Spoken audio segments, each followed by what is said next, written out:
Assalamualaikum warahmatullahi wabarakatuh. Halo teman-teman, perkenalkan nama saya Asih Setiawati dengan NIM A1B0241007 dari kelas A dan dari program studi S1 Manajemen. Nah, di sini saya akan menjelaskan kepada teman-teman sekalian tentang materi statistika yang berjudul pengujian 1 hipotesis dan sampel dan pengujian 2 hipotesis dan sampel. Baik, kita langsung ke penjelasannya aja ya.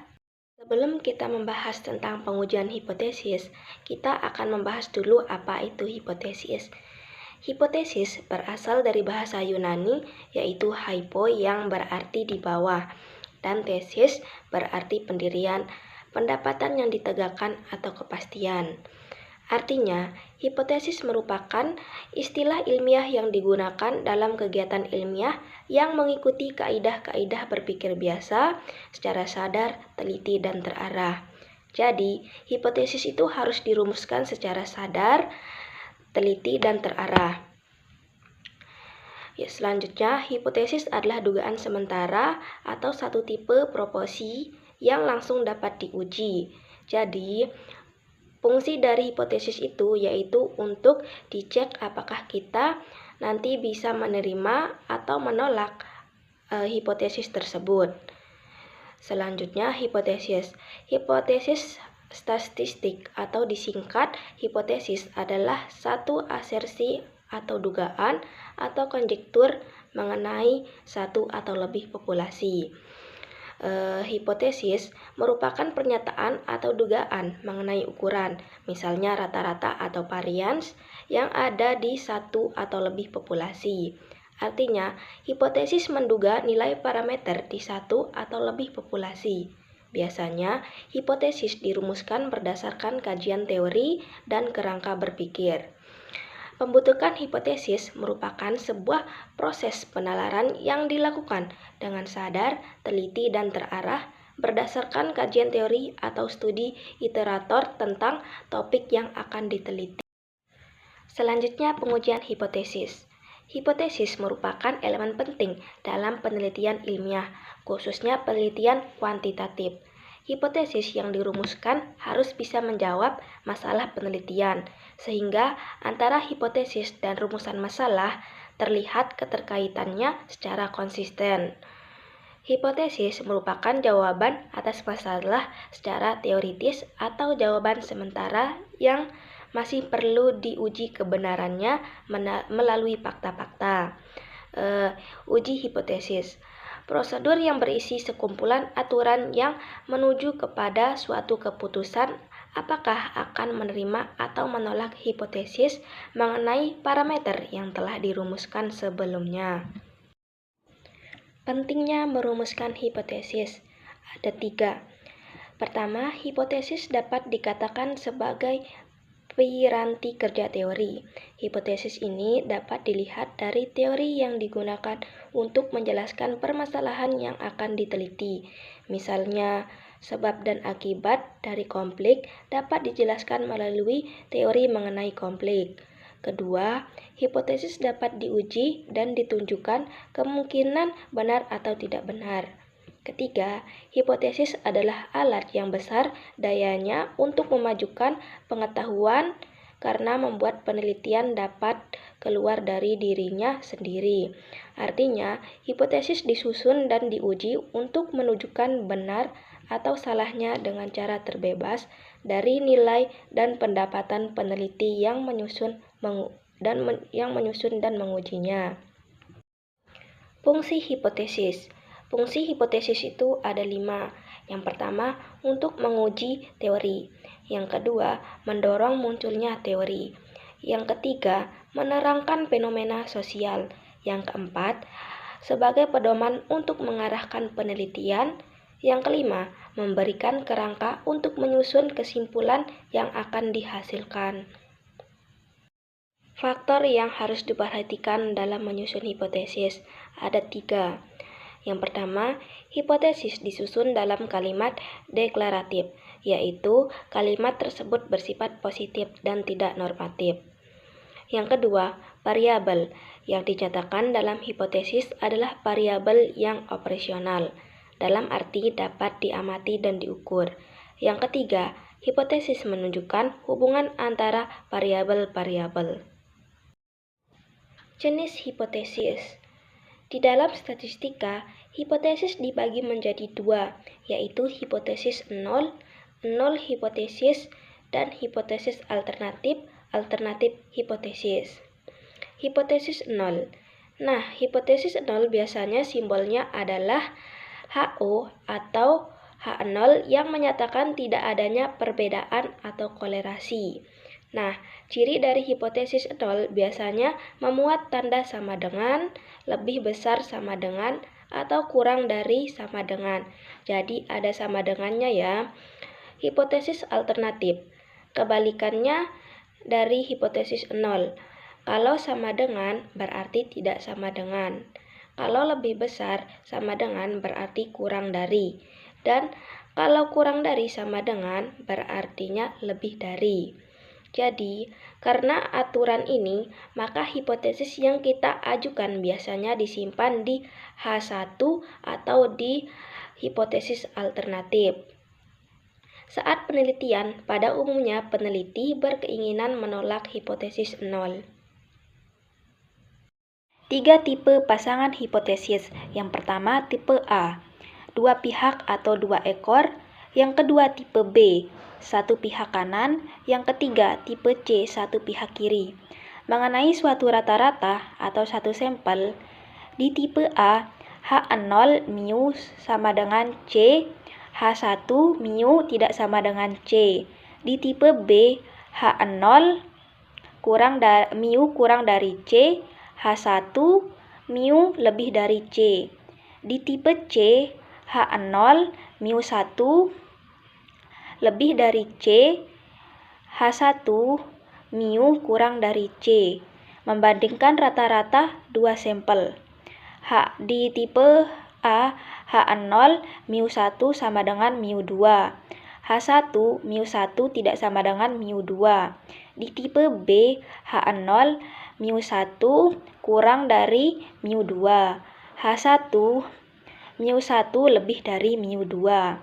Di tipe C, H0 mu 1 lebih dari mu 2. H1 mu 1 kurang dari mu 2. Kalau digambarkan akan seperti ini. Ini kenapa disebut pengujian 2 pihak atau 2 ekor, karena memang arah pengujiannya ada di sebelah kanan dan sebelah kiri. Maksudnya ini, yang diarsir itu adalah daerah kritis. Jadi, dalam pengujian hipotesis itu nanti ada yang namanya daerah kritis. Dan daerah kritisnya atau daerah pengujiannya ini selalu dibagi dua, karena 2 pihak sama dengan dan tidak sama dengan. Nah, yang satu pihak atau tipe B ini arah pengujiannya ada di sebelah kanan. Jadi yang diarsirnya nanti sebelah kanan. Dan untuk yang satu pihak kiri atau tipe C, ini arah pengujiannya ada di sebelah kiri. Dan ini sangat penting untuk menentukan nanti kita akan menerima atau menolak hipotesis yang akan kita ajukan, sehingga 3 tipe pasangan hipotesis tadi harus dihafal ya, atau sudah hafal posisinya dan juga gambarnya, letak-letaknya seperti apa. Kesalahan pada uji hipotesis. Yang pertama, kesalahan tipe 1. Kesalahan yang terjadi ketika peneliti menolak hipotesis 0. Padahal seharusnya hipotesis 0 tersebut benar. Simbolnya A, dibacanya alfa, yaitu taraf signifikansi uji. A adalah luas daerah di bawah kurva, di atas sumbu berdatar X, dan dibatasi oleh garis menegak yang melewati sebuah titik melewati Z sama dengan Z0, yaitu nilai kritis. A dipilih disesuaikan dengan tabel distribusinya, yaitu 1%, 5%, dan 10%. Yang kedua, kesalahan tipe 2. Kesalahan yang terjadi ketika peneliti menerima hipotesis 0, padahal seharusnya hipotesis 0 tersebut tidak benar. Simbolnya B. 1 kurang B adalah kekuatan atau power uji hipotesis tersebut. Selanjutnya, kita akan membahas uji hipotesis satu sampel. Di penjelasan sebelumnya, hipotesis tentang parameter populasi yang dikembangkan untuk tujuan pengujian. Uji hipotesis, suatu prosedur yang didasarkan pada sampel dan teori probabilitas. 6 langkah uji hipotesis. Yang pertama menentukan H0 dan HA. Yang kedua menentukan level of significance. Yang ketiga menentukan uji statistik. Yang keempat pernyataan aturan keputusan. Apakah nantinya kita akan menerima atau menolak hipotesis. Yang kelima memilih sampel dan menghitung nilai statistik hitung. Yang keenam membuat kesimpulan interpretasi hasil. Populasi terbagi menjadi dua, yaitu ada yang standar deviasi yang standarnya diketahui. Di sini kita bisa menggunakan uji Z atau Z hitung. Lalu yang kedua standar deviasinya tidak diketahui. Nah, kita bisa menggunakan uji T atau T hitung. Nah, untuk rumus pengujian hipotesis dibagi dua. Yang pertama, untuk pengujian hipotesis di mana mean-nya diketahui, kita bisa menggunakan rumus sebagai berikut. Yang kedua, untuk standar deviasi, populasinya tidak diketahui, kita bisa menggunakan rumus sebagai berikut. Ini berikut adalah contoh soal untuk standar deviasi yang diketahui. Soalnya sebagai berikut. Dari soal tersebut dapat kita ringkas menjadi X-nya sama dengan 203,5, mu-nya sama dengan 200, rata-rata atau standar deviasinya sama dengan 16, dan N jumlah datanya sebanyak 50. Selanjutnya penyelesaian dari soal. Pertama-tama kita buat terlebih dahulu hipotesisnya, di mana H0 sama dengan 200 dan HA-nya tidak sama dengan 200.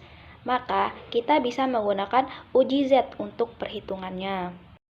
Ya, kita tentukan nilai kritisnya berdasarkan nilai A 0,01, maka didapatkan nilai Z tabel sebesar 2,576, dapat dilihat pada tabel Z. Dengan aturan keputusan menolak H0 ketika Z lebih besar daripada Z alpha atau Z hitung lebih kecil dari minus Z alpha. Lalu, kita hitung nilai Z dengan rumus sebagai berikut. Dari perhitungan tersebut didapatkan nilai Z sebesar 1,547, di mana jatuh di wilayah penerimaan antara minus 2,576 dan 2,576 sehingga H0 diterima. Selanjutnya, kita akan membahas contoh standar deviasi tidak diketahui dengan soal sebagai berikut. Dari soal tersebut dapat kita ringkas menjadi X sama dengan 56,423, total keseluruhan biaya dibagi dengan jumlah data. Mu sama dengan 60, S sama dengan 10,41, standar deviasi sampel, dan N sama dengan 26. Untuk penyelesaian soal, sebelumnya kita buat terlebih dahulu hipotesisnya di mana HO atau HA0 lebih dari 60 dan HA-nya kurang dari 60. Selanjutnya, dari soal kita juga bisa lihat bahwa diketahui alfanya sebesar 0,01. Kemudian, karena di sini nilai standar deviasinya tidak diketahui, kita menggunakan uji T untuk perhitungannya. Jadi, di sini bisa kita dapatkan dengan alfanya 0,01 dan nilai T tabelnya sebesar minus 2,485. Sehingga aturan keputusan yang kita buat adalah sebagai berikut, yaitu kita menolak H0 ketika T hitung kurang dari T alfanya. Nah, kemudian kita hitung nilai T-nya sehingga hasilnya sebagai berikut. Dari perhitungan, kita dapatkan nilai T sebesar 1,82 yang lebih besar dari nilai T tabel sebesar minus 2,485. Sehingga kita dapat simpulkan biaya rata-rata untuk memproses klaim lebih dari sama dengan 60. Selanjutnya kita akan membahas topik mengenai uji hipotesis dua sampel. Nah, dalam membandingkan dua populasi, tentunya kita ingin mengetahui apakah mereka memiliki populasi yang sama. Sebagai contoh, kita ingin tahu apakah ada perbedaan antara rata-rata rumah yang dijual oleh broker laki-laki dan perempuan di daerah Mataram, atau contoh lainnya, apakah ada peningkatan nilai ujian statistika setelah mahasiswa diberikan pelajaran tambahan. Nah, untuk uji hipotesis populasi di sini terbagi menjadi dua, yaitu rata-rata populasi untuk independen sampel, lalu ada sampel berpasangan atau dividen sampel pada bagian rata-rata populasi. Di sini kita akan membahas mengenai standar deviasi populasi yang diketahui. Contoh soalnya sebagai berikut. Selanjutnya, membuat hipotesis penyelesaiannya. Pertama-tama, kita tentukan dulu hipotesisnya. H0 mu S lebih kecil dari mu F dan H0 mu S lebih besar dari mu F. Lalu, selanjutnya kita tentukan nilai alfanya di mana sudah kita ketahui sebesar 0,01. Kemudian, untuk contoh soal ini, kita menggunakan uji Z untuk perhitungannya. Tahap selanjutnya, menentukan aturan keputusan di mana kita akan menolak HO jika Z hitung lebih besar daripada Z alfa, yang di mana kita dapatkan Z alfanya yaitu sebesar 2,326.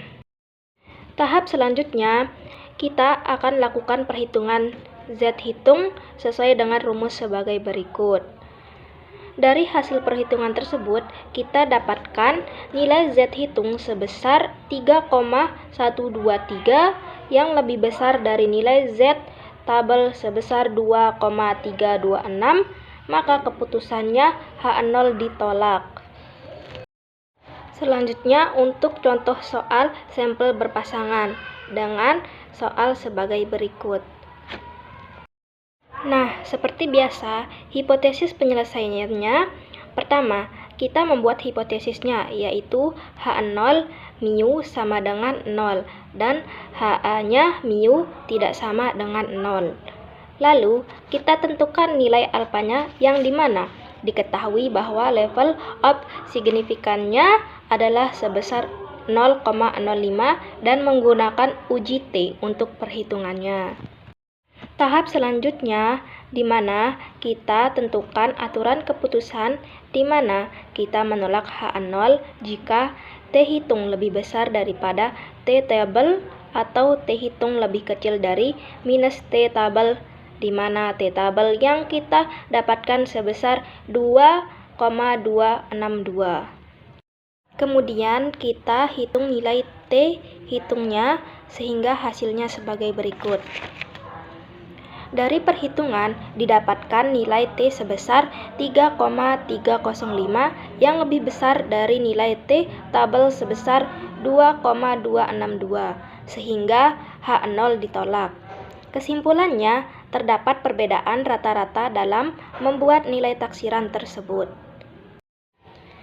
Sekian penjelasan dari saya, kurang dan lebihnya mohon dimaafkan. Wabillahi taufiq wal hidayah. Wassalamualaikum warahmatullahi wabarakatuh.